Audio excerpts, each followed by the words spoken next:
तो कैसे हैं आप सब। तो आज हम फिर से करेंट अफेयर के एक नए अध्याय में आ गए हैं जो आज है 20 अप्रैल।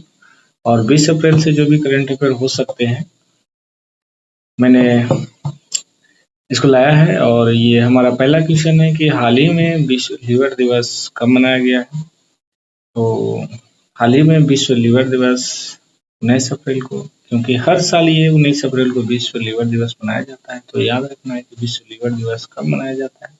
तो हर साल 19 अप्रैल को मनाया जाता है, क्योंकि लीवर हमारा जो शरीर का एक मेन फंक्शन होता है। तो लीवर दिवस मनाया गया 19 अप्रैल को, याद रखना है। और लीवर से जुड़ी जो जो बीमारियां होती है उसको भी याद रखना है कि ये हेपेटाइटिस का जो भी है, ये बी सी ई, ये सब बीमारियां सब लीवर से संबंधित है। पीलिया रोग, ये सब लीवर से संबंधित है। इसको ध्यान रखना है कि लीवर की बीमारियां हैं। तो हमारा जो आज का करेंट अफेयर, ये पहला क्वेश्चन था कि विश्व लीवर दिवस कब मनाया जाता है। तो 19 अप्रैल याद रखना। बढ़ते हैं हम अगले क्वेश्चन की ओर। हमारा अगला क्वेश्चन जो है वो है, हाल ही में किस राज्य सरकार ने महिला संवाद अभियान शुरू किया है। ऐसा करने वाला कौन सा राज्य है। तो महिला संवाद अभियान जो शुरू करने वाला राज्य है वो है बिहार। बिहार के मुख्यमंत्री जो है वो अभी नीतीश कुमार है। और ये महिला संवाद अभियान शुरू किया है बिहार ने। तो याद रखना है कि ये सभी एग्जामों में महत्वपूर्ण है, और खास करके बिहार के लिए तो और अति महत्वपूर्ण हो जाता है। चलिए अब आगे की ओर बढ़ते हैं। आगे का हमारा क्वेश्चन है, हाल ही में हिमांशु जाखड़ ने अंडर 18 एशियाई एथलेटिक चैंपियनशिप में कौन सा पदक जीता है। तो हिमांशु जाखड़ ने अंडर 18 एशियाई एथलेटिक चैंपियनशिप में जो पदक जीते हैं वो स्वर्ण पदक जीता है। मेन रूप से याद रखना है हिमांशु जाखड़ किससे संबंधित है। तो ये क्वेश्चन इसमें एथलेटिक्स हो जाएगा। और दूसरा अंडर 18 से ये जो है एथलेटिक्स हैं। तो ये भी याद रखना है कि हिमांशु जाखड़ जो है अंडर 18 के खिलाड़ी हैं, और अंडर 18 में एथलेटिक्स के खिलाड़ी हैं। और कौन सा पदक जीता है, तो वह स्वर्ण पदक जीता है। बढ़ते हैं हम अगले क्वेश्चन की ओर। हमारा अगला जो क्वेश्चन है वो है, हाल ही में भारत और ईरान के बीच परमाणु वार्ता का दूसरा दौर कहाँ शुरू किया गया है। तो हाल ही में भारत और ईरान जो एक मुस्लिम कंट्री है और एक बड़ी ही कंट्री है और अच्छी ही कंट्री है। तो भारत और ईरान के बीच परमाणु वार्ता पर जो दूसरा दौर जो शुरू हुआ वो किसके साथ शुरू हुआ है। तो और कहाँ शुरू हुआ है, तो किसके साथ शुरू हुआ है, तो ईरान के साथ शुरू हुआ। और कहाँ हुआ है, तो वह इटली में हुआ है। अब हमारा अगला क्वेश्चन है कि हाल ही में किस राज्य मंत्रिमंडल ने एसएससी उपवर्गीय अध्यादेश के मसौदे को मंजूरी दी है। तो ऐसा कौन सा राज्य है भारत का, तो वो है आंध्र प्रदेश, जो राज्य मंत्रिमंडल में एसएससी उपवर्गीकरण अध्यादेश मसौदा को मंजूरी दिया है। आंध्र प्रदेश का नई राजधानी जो है अमरावती है, और 25वां हाई कोर्ट भी अमरावती ही है। अब अगला जो लास्ट हाई कोर्ट है, भारत में 25 हाई कोर्ट हैं, तो उसमें से 25वां जो हमारा है अमरावती हाई कोर्ट है।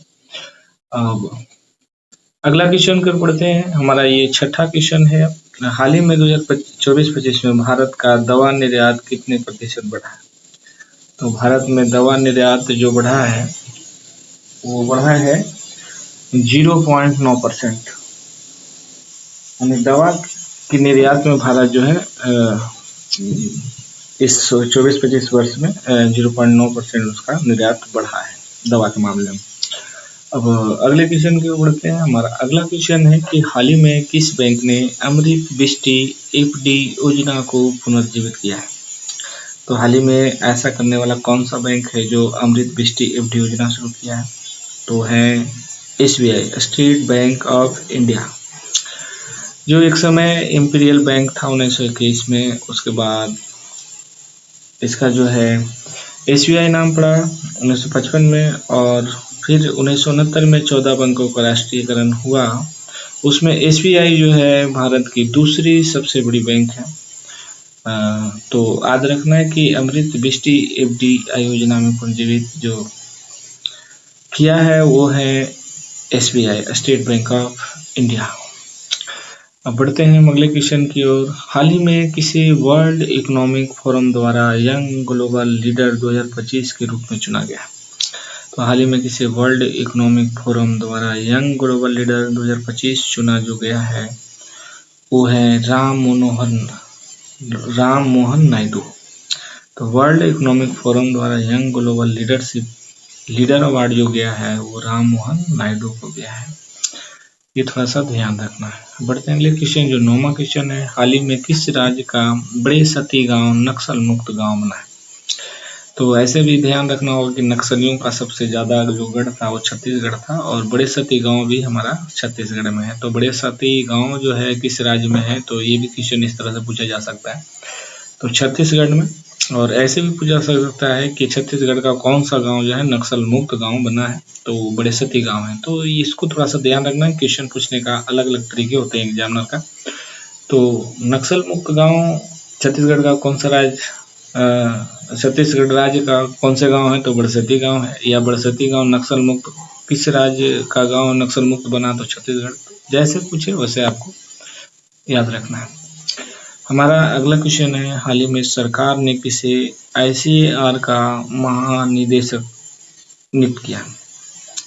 तो आईसीएआर का महानिदेशक जो नियुक्त हुए हैं वो मांगीलाल जाट जो आईसीएआर का महानिदेशक नियुक्त हुए हैं।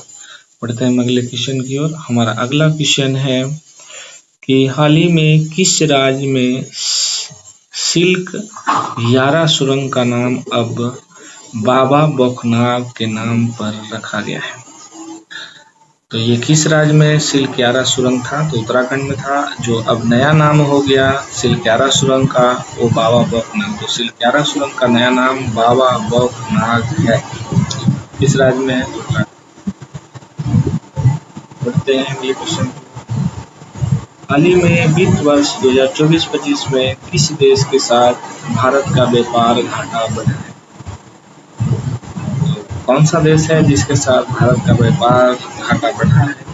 तो वह है चीन के साथ भारत का व्यापार घाटा 2024-25 में बढ़ा है, मैंने व्यापार घाटा बढ़ा है। तो किसके साथ? चीन के साथ। हाल ही में रक्षा मंत्री राजनाथ सिंह ने कहाँ 4 दिवसीय संसद खेल महाकुंभ का उद्घाटन किया? तो रक्षा मंत्री राजनाथ सिंह जो भारत के रक्षा मंत्री है 4 दिवसीय संसद खेल महाकुंभ कहाँ उद्घाटन किया है? तो वह लखनऊ जो उत्तर प्रदेश की राजधानी है। और याद है, ये भी रखना है कि सबसे विधानसभा और सबसे लोकसभा किस राज्य में है? तो और विधान परिषद ये तीनों जो है उत्तर प्रदेश होगा इसका आंसर। तो इसलिए इस चीज को ध्यान रखना है। मेन रूप से करंट अफेयर का ये क्वेश्चन जो बहुत महत्वपूर्ण है। रक्षा मंत्री राजनाथ सिंह ये महाकुंभ का उद्घाटन किया 4 दिवसीय संसद खेल महाकुंभ, ये लखनऊ में किया। बढ़ते हैं अगले क्वेश्चन की ओर। हमारा अगला क्वेश्चन है कि हाल ही में अंतर्राष्ट्रीय बौद्ध परिसंघ कहाँ 2 दिवसीय अंतर्राष्ट्रीय सम्मेलन आयोजित करेगा? हाल ही में अंतर्राष्ट्रीय बौद्ध परिसंघ कहाँ 2 दिवसीय अंतर्राष्ट्रीय सम्मेलन आयोजित करेगा? वह देश है अरुणाचल प्रदेश। तो अंतर्राष्ट्रीय बौद्ध परिसंघ कहाँ 2 दिवसीय अंतर्राष्ट्रीय सम्मेलन आयोजित करेगा? यानी अंतर्राष्ट्रीय बौद्ध संघ अरुणाचल प्रदेश, इसकी राजधानी ईटानगर है, याद रखना है। और अगले क्वेश्चन की ओर हम बढ़ते हैं। हमारा अगला क्वेश्चन है, हाल ही में प्रधानमंत्री नरेंद्र मोदी ने विझिजम अंतर्राष्ट्रीय बंदरगाह का उद्घाटन करेंगे। तो विझिजम अंतर्राष्ट्रीय बंदरगाह जो केरल में, तो ये भी पूछ सकता है कि विझिजम अंतर्राष्ट्रीय बंदरगाह कहाँ है? स्थित केरल में। और प्रधानमंत्री विझिजम अंतर्राष्ट्रीय बंदरगाह कहाँ उद्घाटन किए? तो केरल में। तो आज का करंट अफेयर यहीं से हम समाप्त करते हैं।